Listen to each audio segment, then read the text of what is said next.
আসসালামু আলাইকুম সবাইকে আমার রান্না চ্যানেলে স্বাগতম। আজকের পর্বে আপনাদের জন্য নিয়ে এসেছি দারুণ মজার চিকেন স্ট্রিপস রেসিপি, যা বাসায় তৈরি করলে বাচ্চারা খেতে খুবই পছন্দ করবে এবং একসাথে অনেকগুলো বানিয়ে ফ্রোজেন করে রাখলে বাচ্চাদের টিফিনে ভেজে দেওয়া যায়। তাহলে চলুন এই দারুণ স্বাদের রেসিপিটি দেখে আসি। প্রথমেই আমাদের যে উপকরণটি লাগছে সেটি হচ্ছে মুরগির বুকের মাংস 4 পিস।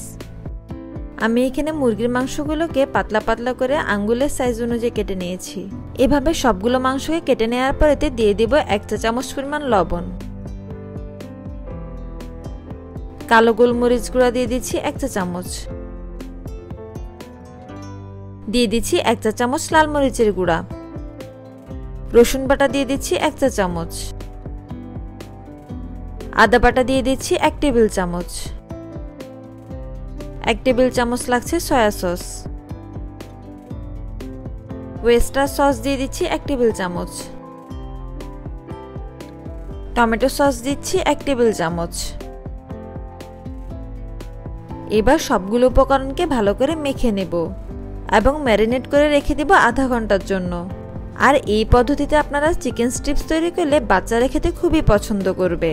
চিকেনগুলো ম্যারিনেট করে রাখার এই সময়টাতে চলুন আমরা বাকি উপকরণগুলো রেডি করে নিই। এবার একটি পাত্রে 1/3 কাপ পরিমাণ নিয়ে নিচ্ছি ময়দা। ময়দার সাথে দিয়ে দিচ্ছি 2 টেবিল চামচ পরিমাণ কর্নফ্লাওয়ার।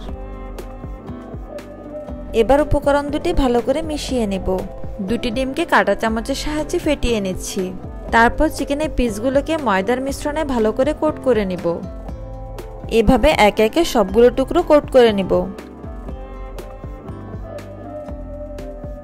তারপর এই মুরগির পিসগুলোকে ডিমের ব্যাটারে চুবিয়ে নিব।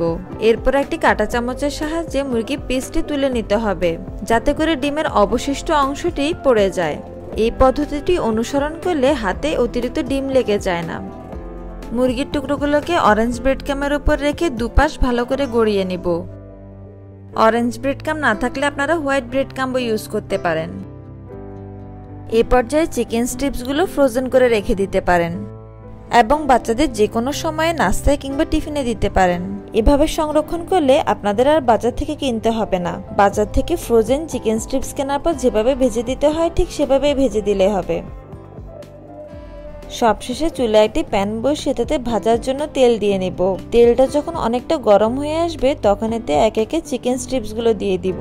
এক্ষেত্রে ভাজা তেলটি বেশি গরম হওয়া যাবে না, আবার একদম ঠান্ডা তেলও দেওয়া যাবে না। ভাজা তেলটি মোটামুটি গরম থাকতে হবে এবং পুরোটা সময় চুলার আঁচ মিডিয়াম টু লো হিটে থাকতে হবে। ব্যাস তৈরি হয়ে গেল দারুণ মজার চিকেন স্ট্রিপস রেসিপি। এটির স্বাদ কিন্তু রেস্টুরেন্টের চিকেন স্ট্রিপসের চেয়ে অনেক অনেক মজা এবং স্বাস্থ্যকর, যা আপনি অনায়াসে আপনার বাচ্চাকে খেতে দিতে পারেন।